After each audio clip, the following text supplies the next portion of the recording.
everything right, it was you and me. Hello everyone, my name is Nayeema and welcome back to my channel, or two if you are new. And for today's video, we are going over all the books that I read in February. In February, I read a total of 11 books. I read some really good ones that I'm considering to be all-time favorites, so I'm very excited to sit down and talk to you guys about them. I read from tons of diverse authors this month, and I've read just bunch of different books all in all. I read lots of literary fiction, lots of romance, of course, and a few thrillers. So this past month was super impactful on the mind. I read such amazing books. Before we get started, don't forget to subscribe and hit that bell so you never miss an upload from me. And yeah, now let's get into all the books that I read in February. So the first book that I read in February was The Black Kids by Christina Hammonds Reads. I rated this one 3 stars. I was so disappointed by this one. I don't know what The Black Kids is about. The Black Kids is about this girl, and she is growing up in the 90s. I'm pretty sure she's a senior in high school, and she's always went to really good schools, really good areas. She's financially privileged, I would say. And she just is kind of living in her own bubble. She doesn't really care about what's going on around her, and she's just really focused on herself, like most high schoolers. This plot is actually during the Rodney King riots. If you aren't familiar with Rodney King, he was this guy in the 90s who got brutally attacked by the police one night, and somebody from like the apartments across the street started recording. They sent in the videotape and it went viral. They had a big hearing, they had a big trial, which resulted in tons of riots all throughout LA. Basically, the main character, she is living right in LA, watching all these things happen on the news, and she just kind of isn't really paying attention to that. She's living in her own bubble. I really kind of related to Ashley in the sense that she has always been around white people. I've always lived around white people, and that's why I really wanted to like this story, but the writing made it incredibly hard to do so. I couldn't get down with the choppy dialogue. The choppy dialogue was the worst. The pacing felt really off to me, and it was just super hard to connect with the story. And I hated how the Rodney King riots and everything that was going on around her, it felt like an afterthought. It felt like she was dreaming, and once in a while she'd remember, oh, the Rodney King riots. It was just very strange. Ashley was super unlikable, and usually I really like unlikable characters, but not when it hits so close to home. When she's unlikable about like real problems and real problematic things, I couldn't get down with it. So unfortunately, I gave this one 3 stars. I do think this is a really good story though, and I think you should give it a try if you are interested. It just wasn't for me. The next book that I read was Grading Curves by 𝓼𝓸𝓬𝓲𝓪. So I've been wanting to read 𝓼𝓸𝓬𝓲𝓪 for a while. Funny, we have similar names, and I don't know, I've just been always interested in it. I know she writes some novellas, and she's a Black author, and I was just always curious, so I decided to pick up Grading Curves. And so this one's super taboo. It was super short, only 99 pages, and I wanted more. So this one was super fun because the hero was a tattoo artist. I don't know why that excites me when I read a romance, but basically he's a tattoo artist, and one day this girl comes in. She's an older woman, kind of like straight-laced. She is super good. I don't know, she doesn't look like the typical person to get a tattoo. She goes into his tattoo shop and is like, hi, I want a tattoo. He tattoos her. They kind of have this like weird chemistry, sparks flying kind of energy going on with each other, so they decide to hook up right there in that very same tattoo room, and they never really speak again. And then I'm pretty sure a few days later, class starts. His professor is actually the girl that he just tattooed and hooked up with. So it was taboo. It was super fun, super short. I definitely wanted more. You got kind of deep with the characters as much as you could possibly in 99 pages. But yeah, it was super fun. I rated this one 4 stars. I definitely want to read more from her. Next, I read Lilac by B.B. Reed. I really, really enjoyed this. B.B. Reed was one of my favorite authors back in like 2019, I would say. I read her When Rivals Play series, and I absolutely adored it. I read her Fear Me series. I absolutely adored it. Those 2 series are definitely dark, and I know lots of people don't like it because just the way that the hero always treats the heroine is pretty awful, but I love those books. Hello, are you new here? Those books are my favorite. When she released Lilac, I was super interested. I knew it was a reverse harem, but I guess I've never read like a really proper reverse harem where she genuinely ends up with like all of the guys involved.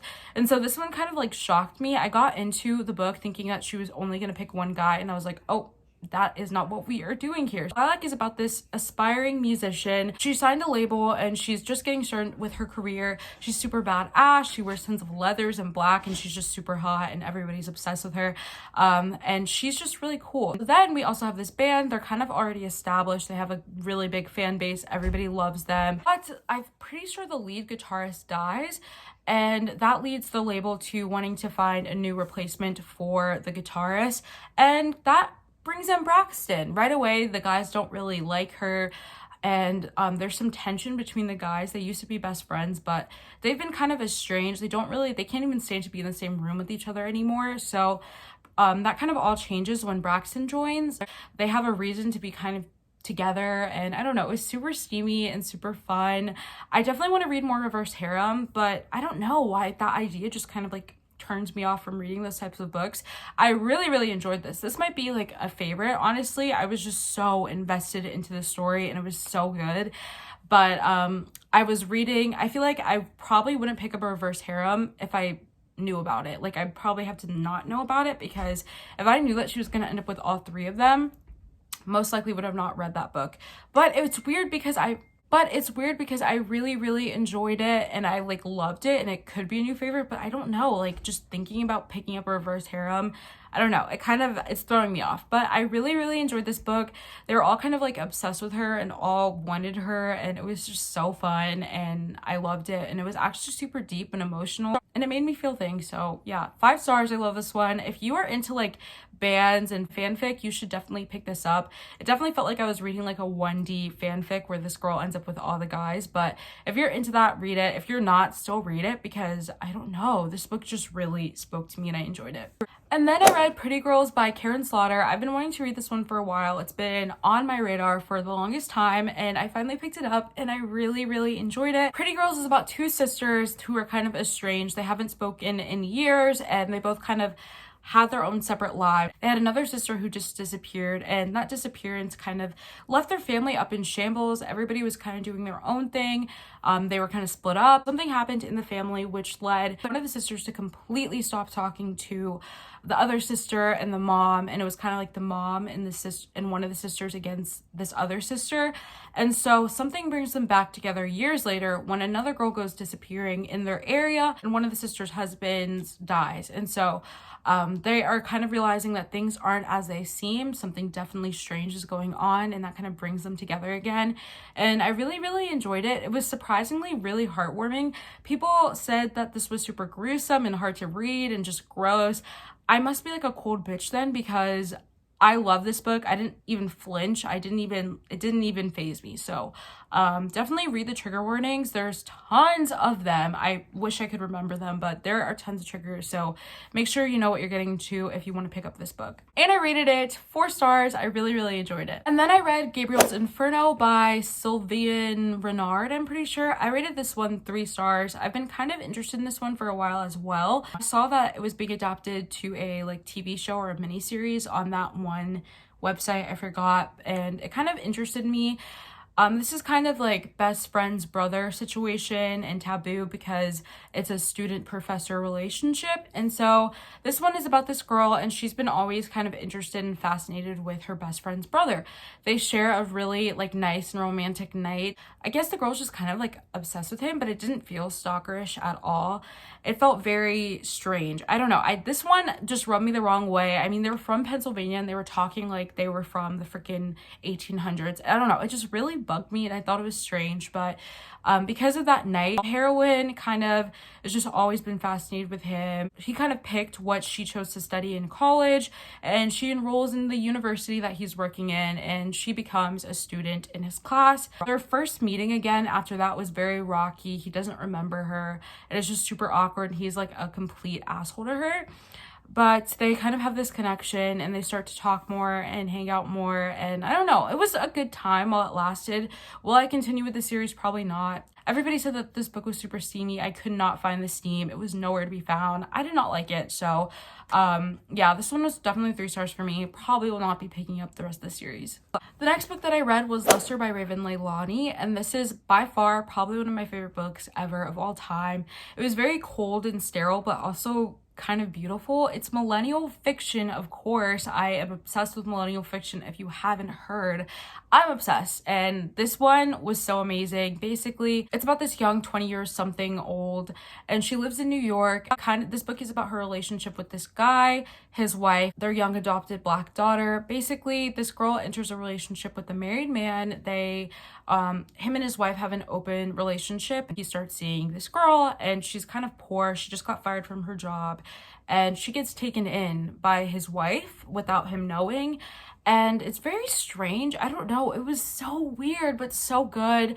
The main character is definitely unlikable, which I loved. She was so unlikable, and it warmed my cold little heart, and I loved it. She's living with this family under the pretense that she is now that black daughter's new friend, because the black daughter actually has no friends. She lives in this community where there's no black people and nobody likes her. So this 20-year-old something woman is kind of like her friend, taking her under her wing, getting to know her, understanding what she's like, and it's very strange. I definitely want to reread it. I want it physically. I don't have the physical book, and I need it so I can go back in and annotate and write and do a bunch of stuff to that book. But I loved it. It was 5 stars, and it's very character driven. So if you don't like that, definitely be aware of that before you go into this book, because I would hate for you to go read something you don't enjoy. But I really loved it. It was very like just sterile and cold, and like this is this, and I don't know. It's really what I love about millennial fiction is that it's just like gross main characters, like real main characters that aren't like super glitzy and glammy, just really real. I don't know. I really enjoyed it. She has no direction in her life, and it was so fun. I don't know. I really liked it. 5 stars. Probably going to be one of my new favorite books ever. After that, I read another book that is possibly one of my favorite books ever, and that is Daisy Jones and the Six by Taylor Jenkins Reid. I got the audiobook for this. Everybody told me to get the audiobook, and everybody told me that. I love you, because this is probably my new favorite book, and it probably wouldn't have been if I didn't have the audio. So Daisy Jones and the Six, I got it, listened to the audiobook in one night, completely zoned out. It was so amazing and beautiful. I was bawling like a baby. Like I just cried and cried and cried. It was just so good. So Daisy Jones and the Six is about this very popular band called Daisy Jones and the Six. I'm pretty sure it was in the 60s and the 70s that they were super popular, and everybody loved them, and they had a big name. And so this book is actually written in interview style, and it goes from the beginning stages of the band to the fall of the band, and it was just so good. And this interviewer is kind of like interviewing all of the band members, and it was just so good. I can't even begin to explain why I love this book so much. There's just something about the relationships and the dynamics of this band. And guys, it is becoming a show on Amazon Prime Video directed by Reese Witherspoon, and I'm so excited for that, because I kid you not, for like 2 days after I read this book, I just lived this book. I watched tons of videos on it. I watched casting reactions to this. I watched everything, and I was obsessed. And then I started listening to even more Fleetwood Mac, because that's what this book was inspired by. And yeah, I went down a rabbit hole. When I love something and get obsessed, I get obsessed. So yeah, I'm super, super, super excited for the TV show. That's going to be so amazing. And yeah, I really love this book. After Daisy Jones and the Six, I read Take a Hint, Danny Brown by Talia Hibbert, and I want Zaph and Danny, just their names tattooed on my forehead. Guys, I am so obsessed with this couple. This for sure is my favorite so far. I've only read Get a Life, Chloe Brown, and Take a Hint, Danny Brown, but Danny Brown is by far my favorite. I love it. I cannot wait for Eve Brown. I'm just so obsessed with these quirky sisters, and it just fed my soul. I loved it. So basically, Take a Hint, Danny Brown is like friends to lovers, friends with benefits, and fake dating. It was everything in one, and I loved it so much. So Danny is this really cool witch. She's this super trendy and hip professor, and she just is kind of living life. And then she has this friend named Zaph. He's a security guard at the university, and they have this friendship. They have this kind of like banter going on. And during a fire drill gone wrong, Zaph actually saves Danny, and all the students around decide to record it, because they were like, oh my gosh, movie moment. They recorded it, and that video went viral on, I don't even know where, all over. It went viral on the internet. And so Zaf actually runs this like nonprofit organization, and his sister gives him the idea to profit off of this newfound fame and start to fake date Danny and start to fake date Danny. And Danny is always down for a good time, so she's like, yeah, I'll do it. And it's really, really cute. Zaf is just like the cutest little bean. He reads romance books. He just loves so hard. And Danny is like the cold bitch who's like, no, one night stands only for me. I don't do relationships. And yeah, I don't know. I just loved it so much. Their banter, the chemistry, everything about this was just electric. I loved it. And yeah. And then I read The Pisces by Melissa Border. If you're a Pisces, you should definitely read this book. I don't know if you're really into astrology, but if you are, I think you would like this, especially if you are a Pisces. I'm actually a Libra sun and then a Pisces moon and a Pisces rising, so I sometimes feel like I'm more Pisces than Libra. But I just love Pisces. If you are a Pisces, pick up this book. I definitely got Pisces vibes from the main character. She's for sure a Pisces. I read like an interview with Melissa Border and she was like, yeah, she's a Pisces. I really, really enjoyed this book. I'm not going to talk too much about this because I actually read it for a video that's coming out in March. So be on the lookout for that. And yeah, I'm not going to talk about this, but just know I really liked it. And if you're a Pisces, pick it up. And then I read A Court of Silver Flames. This may be my favorite book of the entire time, of all time. I am so obsessed with this book. I want to reread it. Like, I actually might reread it, or at least some parts of it, because this book just means so much to me. If you haven't seen already, I did a reading vlog for this, so make sure to check it out. It's non-spoiler, so don't worry about being spoiled about anything.